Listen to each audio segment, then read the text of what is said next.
প্রিয় শিক্ষার্থীরা, আসসালামু আলাইকুম। আশা করি সবাই ভালো আছো। আজকে চলে আসলাম আরেকটি নতুন পর্বে। এই পর্বে আলোচনা করব অধ্যায় ১ 15 পৃষ্ঠার অঙ্কগুলো নিয়ে।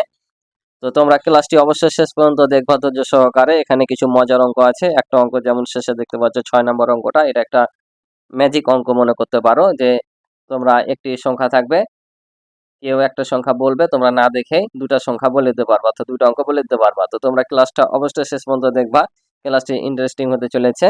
আর বাকি যে অঙ্কগুলো আছে এগুলো সুন্দর অঙ্ক, তোমরা ক্লাসটি করলে বুঝতে পারবা। তো অবশ্যই তোমরা শেষ পর্যন্ত ধৈর্য সহকারে দেখবা, আমি তোমাদেরকে সহজভাবে বুঝিয়ে দেওয়ার চেষ্টা করবো ইনশাআল্লাহ। আর আমার ক্লাসে নতুন না থাকলে অবশ্যই চ্যানেলটি সাবস্ক্রাইব করে আমার পাশে থাকবে এবং ভিডিওতে একটি লাইক কমেন্ট করে দিবে। তো চলো আমরা অঙ্কগুলো শুরু করি। তো প্রথমে বলছে 6 অঙ্কের সংখ্যা পর্যন্ত বৃহত্তম ক্ষুদ্রতম সংখ্যা তৈরি করি এবং খুঁজে পাওয়ার সংখ্যা নিয়ে বন্ধুদের সাথে আলোচনা করি। অর্থাৎ এখানে 6 অঙ্কের বৃহত্তম এবং ক্ষুদ্রতম সংখ্যা নির্ণয় করতে হবে এবং বন্ধুদের সাথে কি করতে হবে, এগুলো নিয়ে আলোচনা করতে হবে। তো এখানে দেখতে পাচ্ছ সংখ্যা দেওয়া আছে বৃহত্তম ও ক্ষুদ্রতম সংখ্যা 1 অঙ্কের, 2 অঙ্কের, এমন করতে করতে 6 অঙ্কের দেওয়া আছে। এখানে শুধু 1 দেওয়া আছে, কেন দেওয়া আছে আমি বিস্তারিত আলোচনা করব। তো আমি সরাসরি খাতায় গিয়ে তোমাদের বুঝাই। তো এখানে দেখো, আমি প্রথমে বৃহত্তম সংখ্যাটা গঠন করব। তো আমরা জানি যে সংখ্যা প্রতীক কয়টি, 10টি। এই যে 0 থেকে 9 পর্যন্ত 10টি অঙ্ক নিয়ে আমাদের যাবতীয় সংখ্যা গঠন করা হয়। যত বড় বড় সংখ্যা গঠন করি আমরা এই 10টি অঙ্ক নিয়ে, ঠিক আছে। এই 10টি অঙ্কের বাইরে পাবা না যে অন্য কোনো সংখ্যা আছে, ঠিক আছে, অন্য কোনো অঙ্ক আছে, ঠিক আছে। এই 10টি অঙ্ক নিয়ে আমাদের যাবতীয় সংখ্যা গঠন। এখন যদি বৃহত্তম সংখ্যা বলে নির্দিষ্টভাবে, তাহলে এখন বলছি 1 অঙ্কের, 2 অঙ্কের, 3 4 5 6 এভাবে। তাহলে আমরা এই 10টি অঙ্ক নিয়ে সর্বোচ্চ কোন সংখ্যাটা নিয়ে বৃহত্তম সংখ্যা গঠন করতে পারবো। তো আমি যখন 1 অঙ্কের লিখবো, তাহলে 1 অঙ্কের মধ্যে সবচেয়ে বড় অঙ্ক কোনটা? 9। এর চাইতে আর বড় আছে এখানে? আছে কি এখানে? নাই। তার মানে 1 অঙ্কের বৃহত্তম সংখ্যা হচ্ছে 9, তাই না? 9 দিলাম। আর ক্ষুদ্রতম সংখ্যা তাহলে কত? সবচাইতে ক্ষুদ্রতম সংখ্যা হচ্ছে 0। কিন্তু 0 কি কোনোদিন দেখেছো এককভাবে কোথাও লেখা আছে যে এটা একটা সংখ্যা? সংখ্যা না। তোমরা গত পর্বের অঙ্কে হয়তো দেখেছো বা পৃষ্ঠার অঙ্ক করেছো তোমরা, যে 0 এককভাবে বা কোনো সংখ্যার সামনে বসে সংখ্যা গঠন করতে পারে না, এককভাবে কোনো সংখ্যা না। তাহলে যখন ক্ষুদ্রতম সংখ্যা গঠন করবো, তাহলে 0 কোথায় যাবে? যখন আমরা একাধিক অঙ্কের সংখ্যা গঠন করব, তখন প্রথমে সবচাইতে 0-এর পরে সবচাইতে ছোট সংখ্যা সেটা নিয়ে দ্বিতীয় স্থানে 0টা বসাই। তো এখানে তো বলেছে 1 অঙ্কে, তাহলে তো আমরা এখানে দ্বিতীয় অঙ্কে 0 বসাতে পারবো না। তাহলে সবচাইতে ছোট 0 বাদে কোনটা? 1। সেই জন্য এখানে 1 নেওয়া হয়েছে, ঠিক আছে। তাহলে সবচাইতে বৃহত্তম 1 অঙ্কের হচ্ছে 9 আর ক্ষুদ্রতম হচ্ছে 1। এবার বলছে 2 অঙ্কের। তাহলে 2 অঙ্কের কত? আমরা যদি এই দুইটা নিয়ে গঠন করি, 2 অঙ্কের সবচেয়ে বড় কিন্তু এটা এটা এটা ক্রমে আসছে। তাহলে আমরা যদি এই দুটা নিয়ে গঠন করি, তাহলে কত হবে? 98, তাই না? এটা সবচেয়ে বড়, এটা বড়। কিন্তু 98 চাইতে কি আর বড় সংখ্যা নাই 2 অঙ্কের? কত বলো তো? 99 না? 2 অঙ্কের বৃহত্তম সংখ্যার মধ্যে 2 অঙ্কের সবচাইতে বড় হচ্ছে 99, কারণ 98 চাইতো 99 বড়। তার মানে আমরা এখানে যখন 2 অঙ্কের বৃহত্তম সংখ্যা লিখবো, অর্থাৎ 2টা 9 হবে এখানে, ঠিক আছে। অর্থাৎ যত অঙ্কের বৃহত্তম সংখ্যা বলবে ততগুলো 9 বসাতে হবে। শর্টকাট, বুঝেছো? যত অঙ্কের বৃহত্তম সংখ্যা গঠন করতে বলবে তোমাকে, যদি সংখ্যা দেওয়া থাকে সাজিয়াতে বলে সেটা আলাদা হিসাব, কিন্তু যদি সরাসরি বলে কোন সংখ্যা দেওয়া নাই, যে এত অঙ্কের বৃহত্তম সংখ্যা লেখো, কি 10 অঙ্কের বৃহত্তম সংখ্যা লেখো, তখন 10টা 9 লিখবা। 7 অঙ্কের বৃহত্তম সংখ্যা লেখো, 7টা 9 লিখবা, ঠিক আছে, এক কথায় শেষ। আর যখন ক্ষুদ্রতম সংখ্যা বলবে, তখন যত অঙ্কের বলবে 1 নিবা, তার বাকি গেলা 0 নিবা। 1 অঙ্কের যদি বলে একটা 1 হবে, কিন্তু যখন 1-এর বেশি বলবে, 2 3 4 5 ভাবে বলবে, 1 দিবা, বাকিগুলো 0 দিবা। যেমন এখানে 2 অঙ্কের বলেছে, তাহলে এখানে প্রথমে একটা 0 নিবা, তারপর 1। তাহলে যে 2 অঙ্কের হয়ে গেল। যত অঙ্কের বলবে 1 নিয়ে তত ঘর 0। যেমন এখানে 3 অঙ্কের বলেছে, তাহলে এখানে 3টা 9, আর এখানে 1 দিয়ে 2টা 0। তাহলে দেখো 1 2 3 অঙ্কের হয়ে গেল। তাহলে 1 দিবা, আর যত অঙ্কের বলবে তত অঙ্ক করতে যে জয়টা 0 লাগবে, তো এটা 0 দিবা, ঠিক আছে। তাহলে 4 অঙ্কের বলেছে, তাহলে এখানে কয়টা 9 হবে? 4টা 9। আর এখানে 1 দিয়ে 3টা 0, তাহলে 4 অঙ্কের হয়ে গেল।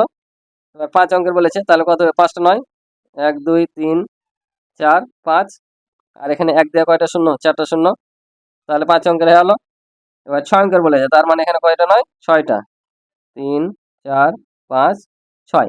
আর এখানে 1 দিয়ে কয়টা 0? 5টা। 1 2 3 4 5। তাহলে এই যে দেখো 1 2 3 4 5 6, এটার চাইতে আর বড় সংখ্যা 6 অঙ্কের হবে না, আর এটার চাইতে ক্ষুদ্রতম সংখ্যা 6 অঙ্কের আর করতে পারবে না। তো এটাই ছিল এ অঙ্কের ফলাফল। আশা করি বুঝেছো। এবার এখানে বলেছে দেখো 1 নাম্বারটায় বলছে 999 এর পরের সংখ্যাটি কত। আর 2 নম্বরে বলছে 1/10 অযুত মানে 10,000 আছে, 10,000 এর আগের সংখ্যাটি কত। এখানে একটা জিনিস তোমরা মনে রাখবা সবসময়, যদি পরের সংখ্যা বলে, যত সংখ্যার পরের সংখ্যা বলবে তার সাথে 1 যোগ করবা। কারণ 1 যোগ করলে তার পরের সংখ্যাটা বের হয়ে যায়। কি বললাম? পরের বললে 1 যোগ করবা, আর আগের যদি বলে তাহলে 1 বিয়োগ করবা। অর্থাৎ এই সংখ্যার আগের সংখ্যা বলেছে, তাহলে এটা থেকে 1 বিয়োগ। তাহলে কি বললাম? পরের বললে 1 যোগ করবা, আগে বললে 1 বিয়োগ করবা। তো দেখি যোগ বিয়োগ করে কি ফলাফল আসছে। তাহলে দেখো এখানে আমি অঙ্কটা উঠে এনেছি। তোমরা এখানে ভাবে লিখতে পারতা যে এত এর পরের সংখ্যা পাশাপাশি বিয়োগ করতে পারতা, ঠিক আছে। কিন্তু আমি এখানে করে দেখাচ্ছি, কারণ নিচে নিচে করলে তোমাদের বিয়োগ করার সুবিধা হবে, তাই এখানে আমি নিচে নিচে করলাম, পাশাপাশি করলাম না, ঠিক আছে। তুমি চাইলে এক লাইনে পাশাপাশি করে উত্তরটা বের করে নিতে পারতা। চলো এখন এটা যোগ করি। তাহলে 9 সাথে 1 যোগ করলে কত হয়? 10। 10 শূন্য, হাত থাকে 1। ওই 1-এর সাথে 9 যোগ করলে আবার কত হবে? 10। 10 শূন্য, হাত থাকে 1। আবারও 1-এর সাথে 9 যোগ করলে হয় 10। অর্থাৎ পরের সংখ্যাটা কত পেলাম? 1000। 999 সাথে 1 যোগ করলে 999 এর পরের সংখ্যা হচ্ছে 1000। তাহলে আমরা পরের সংখ্যাটা পেয়ে গেলাম কত? 1000। ঠিক আছে, এটা হচ্ছে 1 নাম্বার উত্তর। এবার 2 নাম্বারটা দেখি। তাহলে আগের বলেছে এবার কি করব? বিয়োগ করব। তাহলে 1 বিয়োগ করলে দেখো তো 0 থেকে 1 বাদ দেওয়া যায় না, ঠিক আছে। তাহলে আমি এখান থেকে 1 নিলাম, তাহলে 10 হলো। 10 থেকে 1 বাদ দিলে কত হয়? 9 হয়। তাহলে এখানে 1 দিয়ে দিলাম, তাহলে আবার এখান থেকে 1 নিব, 10 হয়। 10 থেকে 1 বাদ দিলে আবার 9। এখানে 1 দিলাম, আবার 0 থেকে 1 বাদ দেওয়া যায় না, এখান থেকে 1 নিলাম, তাহলে 10 থেকে 1 বাদ দিলে হয় আবারও 9। তাহলে এখানে 1 দিয়ে দিলাম, আবার এখান থেকে 10 ধরে দিলাম, তাহলে 10 থেকে যদি আমরা 1 বাদ দিই তাহলে আবারও 9। এখানে 1 নিয়েছিলাম, দিয়ে দিলাম, তাহলে 1 থেকে 1 বাদ দিলে 0। তা আমি ওপর থেকেও বিয়োগ করে তোমাদের দেখাই। যখন এখানে দেখবা যে সবগুলোই সংখ্যা, তখন এখানে তোমরা কত নিবা? এখান থেকে 1 নিবা, আর এখান থেকে 1 না মানে কি 10 নেওয়া, ঠিক আছে না। তাহলে আবার এখান থেকে 1 নিলে 10 নিবা, এখান থেকে আবার 1 নিলে 10, এখানেও 10। তাহলে এখান থেকে 1 নিয়ে নিয়েছি মানে এখানে 9 আছে, এখান থেকে 1 নিয়েছি মানে 9 আছে, এখানেও 1 নিয়ে নিয়েছি মানে 9 আছে, ঠিক আছে। তাহলে দেখো 10 থেকে যদি আমরা 1 বাদ দিই তাহলে কত? 9। তো এখানে 10 থেকে 1 নিয়ে নিয়েছিলাম, 9 আছে এগুলো, তাহলে আবার এই 9টা নিয়ে যাবে, এই 9টা নিয়ে যাবে, এই 9টা নিয়ে যাবে, আর এখান থেকে তো 1 নিয়ে নিয়েছিলাম। এভাবেও তোমরা বিয়োগ করে করতে পারো, ঠিক আছে, কোনো সমস্যা নাই। তো এই ছিল এই দুটো অঙ্কের ফলাফল, যে এত এর পরের সংখ্যা 1000 আর 10,000 এর আগের সংখ্যা হচ্ছে 4টা 9, অর্থাৎ 9,999। এটা হচ্ছে আমাদের অ্যান্সার। এবার দেখো 5 নম্বর অঙ্ক বলছে নিচে 7টি সংখ্যা কার্ড আছে, কার্ডগুলো দিয়ে 7 অঙ্কের সংখ্যা তৈরি করি। এখানে দেখতে পাচ্ছ 7টি কার্ড, 7টি কার্ডের মধ্যে 7টি অঙ্ক দেওয়া আছে। এখন প্রশ্ন হচ্ছে যে বৃহত্তম সংখ্যাটি তৈরি করি, ক্ষুদ্রতম সংখ্যাটি তৈরি করি, বৃহত্তম বিজোড় সংখ্যাটি তৈরি করি, ক্ষুদ্রতম জোড় সংখ্যাটি তৈরি করি। তো চলো আমরা তৈরি করে দিই। তো দেখো আমি অঙ্কটি এখানে কার্ডগুলো উঠিয়ে নিয়েছি, কারণ বই দেখাতে সমস্যা হবে, তাই এখানে আমি উঠিয়ে নিয়েছি। এখন বলছিল বৃহত্তম সংখ্যাটি তৈরি করো। তো বৃহত্তম তৈরি সংখ্যা তৈরি করা একেবারে ইজি ব্যাপার, বড় থেকে ছোট সাজালে আমাদের হয়ে যাবে। তো সবচেয়ে বড় অঙ্ক কোনটা? 9। তাহলে এখানে বসাবো 9। তারপরে কোনটা? 8।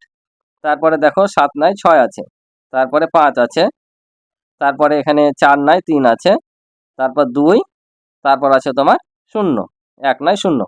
তাহলে দেখো 1 2 3 4 5 6 7, 7 অঙ্কের বৃহত্তম সংখ্যা কিন্তু আমাদের গঠন করা হয়ে গেল। এখন ক্ষুদ্রতম সংখ্যা কিভাবে গঠন করব? জাস্ট বিপরীত ক্রমে সাজিয়ে দিলে হয়ে যাবে। কিন্তু এই যে বলেছি সতর্ক থাকতে হবে 0 যদি থাকে, কারণ 0 যদি থাকে, 0 কোনো সময় কোনো সংখ্যার সামনে বসে না। তাহলে কি করতে হয়? প্রথমে 0-এর পরের সংখ্যাটা দিয়ে দ্বিতীয় স্থানে 0টা দিয়ে তারপরে আবার পর্যায়ক্রমে সাজিয়ে দিতে হয়। তাহলে আমরা কি করবো? এখানে প্রথমে 2 দিব, তারপর দ্বিতীয় স্থানে 0 দিব, তারপরে আবার এই পর্যায়ক্রমে এখানে সাজিয়ে দেবো 3 5 6 8 9। তাহলে 1 2 3 4 5 6 7 অঙ্কের ক্ষুদ্রতম সংখ্যা আমাদের গঠন করা শেষ। কারণ আমরা যদি এখানে 0 দিতাম, 0 কোনো সংখ্যা গঠন করতে পারে না এককভাবে, বা সামনে হয় না। ওই জন্য প্রথমে সবসময় 0-এর পরের ছোট সংখ্যাটা দিয়ে দ্বিতীয় স্থানে 0 দিয়ে আবার পর্যায়ক্রমে সাজিয়ে দিতে হয়, ঠিক আছে। এবার বলছে বৃহত্তম বিজোড় সংখ্যাটি। তো বৃহত্তম বিজোড় সংখ্যাটি বলছে, তাহলে আমাদের এখানে যে কার্ডের সংখ্যাগুলো দেওয়া আছে এগুলো দিয়ে আমাদের কি করতে হবে? বিজোড় বৃহত্তম সংখ্যাটি বের করতে হবে। তাহলে এখানে দেখো আমরা এখানে এই সংখ্যাটা কি পেয়েছি? সবচেয়ে বড় সংখ্যা না, এটা বৃহত্তম। তো এই বৃহত্তম সংখ্যা এভাবে গঠন করতে হবে, কিন্তু সেটা যেন বিজোড় হয়, ঠিক আছে। আবার বলছে ক্ষুদ্রতম জোড় সংখ্যাটিও নির্ণয় করতে বলেছে। তাহলে বিজোড় আর জোড় আমরা চিনবো কিভাবে একটা বড় সংখ্যার? তো সংখ্যা যতই বড় হোক না কেন, তোমরা সবসময় একক স্থানীয় অঙ্কটা দেখবা কি আছে, জোড় নাকি বিজোড় আছে, ঠিক আছে না। যদি একক স্থানীয় অঙ্কটা জোড় হয় তাহলে পুরো সংখ্যাটাই জোড় হবে, আর একক স্থানীয় অঙ্ক যদি বিজোড় হয় তাহলে সম্পূর্ণ সংখ্যাটাই তোমার বিজোড় হবে। বুঝতে পারছো? যদি শেষের অঙ্ক জোড় হয় তো সংখ্যাটাও জোড়, আর শেষের অঙ্ক যদি অর্থাৎ একক স্থানের অঙ্ক যদি বিজোড় হয় তাহলে সম্পূর্ণ সংখ্যাটাই হবে বিজোড়। তো আমরা জোড় বিজোড় চিনব কিভাবে? যদি কোনো সংখ্যার শেষে 0 2 4 6 8 থাকে, 0 2 6 4 8 থাকে, এই সংখ্যাগুলো থাকলে সেটা জোড়, যত বড় সংখ্যা হোক। আর শেষে যদি 1 3 5 7 9 থাকে, 1 3 5 7 9 থাকে, তাহলে সংখ্যাটা কি? বিজোড় সংখ্যা। বুঝতে পারছো? তাতে যত বড় সংখ্যা হোক। তাহলে এখন এটা আমরা সবচাইতে কি পেয়েছি? বৃহত্তম সংখ্যা পেয়েছি। তাহলে আমরা যদি এখন বিজোড় সংখ্যা গঠন করি সবচাইতে বড়, তাহলে এটার চাইতে তো এমনিতে বৃহত্তম সংখ্যা নাই, কিন্তু এখন আমাদের বিজোড় করতে হবে। তাহলে সবচাইতে বিজোড় বানাতে গেলে আমাকে কি করতে হবে? তাহলে আমরা দেখবো যে এখানে একক স্থানের অঙ্ক থেকে বাম দিকে কোন ঘরটা বিজোড় পড়ছে, সেই ঘরটাকে শুধু আমরা শেষ করে দিব। কি বললাম?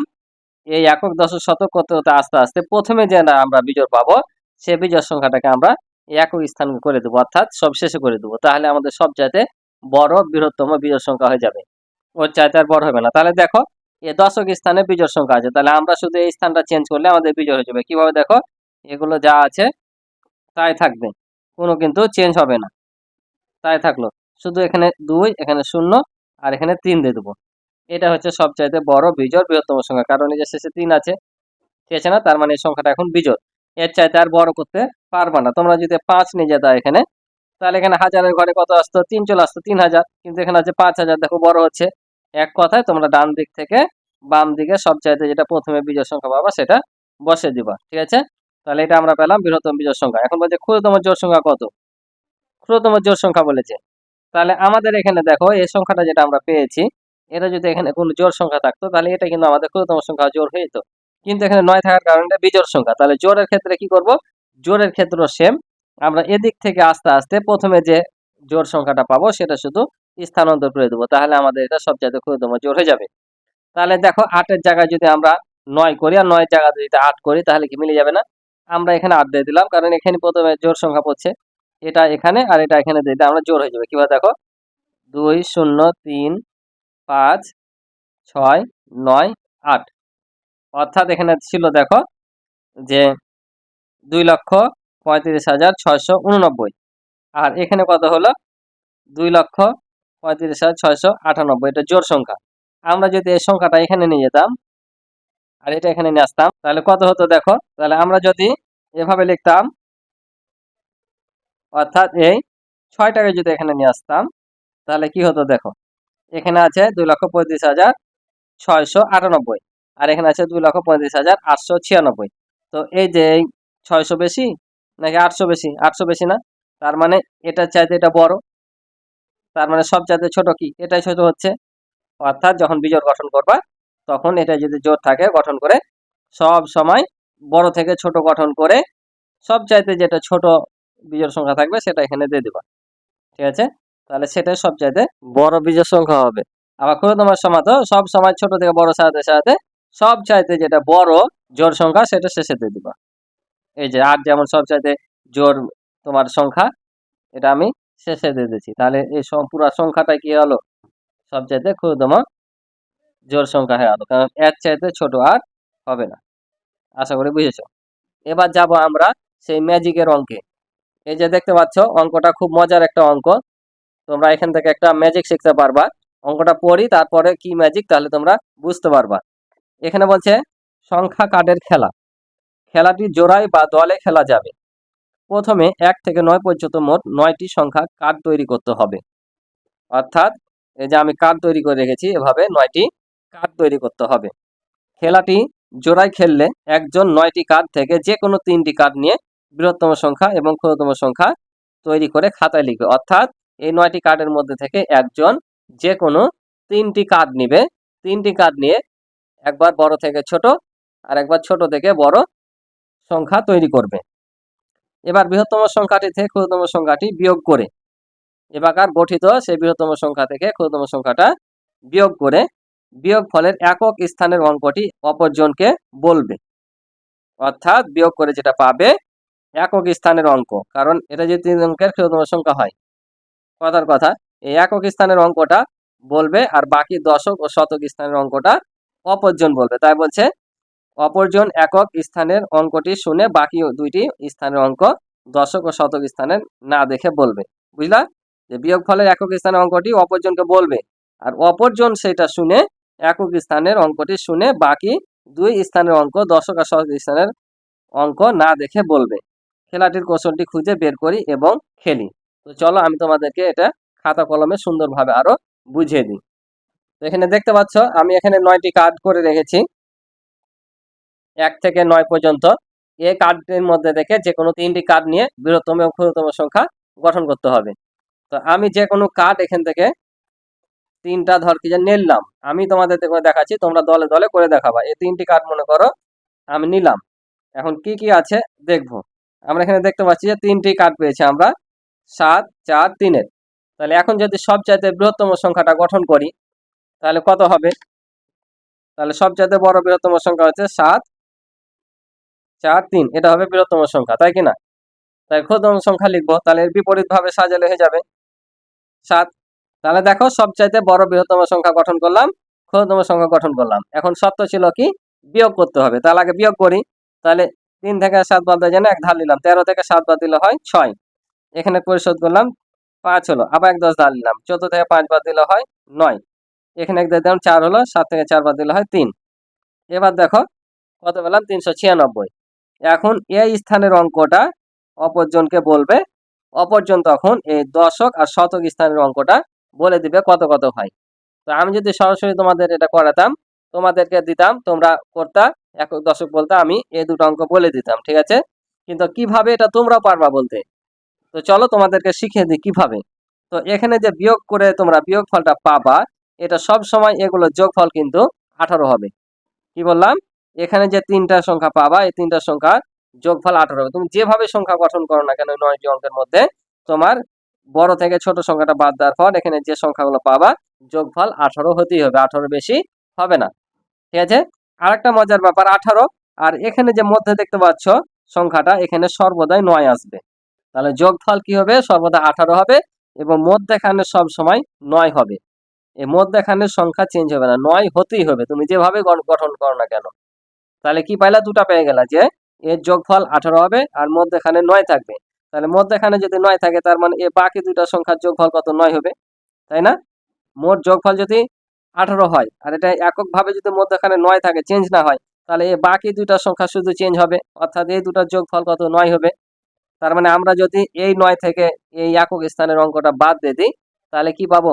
বাকি সংখ্যাটা পাবো। যেমন দেখো 9 থেকে 6 বাদ দিলে 3 হয়। তোমাদের আরেকটা অঙ্ক করে দেখাই, তাহলে তোমরা আরো ক্লিয়ার হবা। দেখো আমি এখান থেকে এলোমেলো ভাবে যে কোনো 3টা সংখ্যা মনে করো এখান থেকে আমি নিলাম। এবার দেখো কত কত পেয়েছি। আমরা সিরিয়ালি সংখ্যা পেয়েছি যে 7, 6, 5, তাই না? তাহলে এটার বিপরীত ক্রমে সাজাই, দেখো 5, 6, 7। এখন যদি আমরা বিয়োগ দিই, 1 ধার দিলাম, তাহলে 15 থেকে 7 বাদ দিলে হয় 8। এখানে 1 দিয়ে দিলাম, 7 হলো, 1 10 ধার দিলাম, 16 থেকে যদি 7 বাদ দিই তাহলে হয় তোমার 9। আর এখানে 1 দিয়ে দিলাম 6, 1 হয়। এবার দেখো এই যে মধ্যখানে কত আছে? 9 আছে। আবার যদি এই 9 থেকে 8 বাদ দিই তাহলে 1। কি বলতে পারবা না? কি ম্যাজিক না? তাহলে দেখো 3টা সংখ্যা যোগ করলে 18, 9 একে 10 আর 18। আবার দেখো এখানে তো 9 আছে, তাহলে এই দুটো যোগ করলে কত হয়? 9। অর্থাৎ আমাকে যখন বা তোমাদের যখন এখানে একক স্থানের অঙ্কটা বলবে, তোমরা সব সময় 9 থেকে বিয়োগ করে যা পাবা এখানে বলে দিবা। আরেকটা দেখাই, দেখো এবার এটা নিলাম, কত কত পেয়েছি? 9 আর 6, 9, 8, 6। তো 6, 8, 9, তাহলে বাদ দিলে কত হয়? 1 10 ধার নিলাম, 16 থেকে 9 বাদ দিলে হয় তোমার 7। এখানে 1 দিয়ে দিলাম, 9 হলো, আবার 1 নিলাম, 18 থেকে 9 বাদ দিলে 9। এখানে 1 দিয়ে দিলাম, তাহলে কত হলো? 7, বাদ দিলে 2। তাহলে দেখো এই যে 9 থেকে যদি 7 বাদ দাও কত হবে? 2 হবে। যখন তোমাকে এই একক স্থানের অঙ্কটা বলে দিবে, তোমরা এটা থেকে এটা বিয়োগ করে দিবা। বিয়োগ করে যেটা পাবা সেটাই দশক স্থানে থাকবে। তাহলে তোমরা বলবা কিভাবে? প্রথমে বলবা দশকটা, দশক স্থানে থাকবে 9, আর শতক স্থানে বিয়োগ করে যেটা পাবা, যেমন এখানে 1 পেয়েছি, এখানে 3 পেয়েছি, এভাবে তোমরা বলবা। দশক স্থানে সর্বদা বলবা কি? 9, আর শতক স্থানটা তখন বিয়োগ করে যেটা পাবা সেটাই, যেমন 9 থেকে 7 বাদ দিলে 2। আশা করি তোমরা ম্যাজিকটা শিখতে পেরেছো এবং বুঝতে পেরেছো। তো আজকে এই পর্যন্ত ছিল পর্বের অঙ্ক। আশা করি তোমরা অঙ্কগুলো সম্পূর্ণ বুঝেছো এবং ম্যাজিকটাও বুঝতে পেরেছো। এখন তোমরা বন্ধুদের সাথে এটা খেলবা। অথবা অন্যান্য ক্লাসের শিক্ষার্থীদের সাথে বা তোমার ছোট বড় ভাইদের সাথে বাসাতেও তোমরা এটা ম্যাজিকটা করতে পারবা। বাসায় গেলে তোমার ছোট ভাই বোন যারা আছে বা তোমার বড় মা বাবা বড় ভাই আছে ওদেরকে সাথে এই ম্যাজিকটা তোমরা খেলবা, তারাও দেখবা যে না জেনে থাকলে সারপ্রাইজ হয়ে যাবে। তো আজকে এ পর্যন্ত, ভালো থাকো সুস্থ থাকো, আল্লাহ হাফেজ।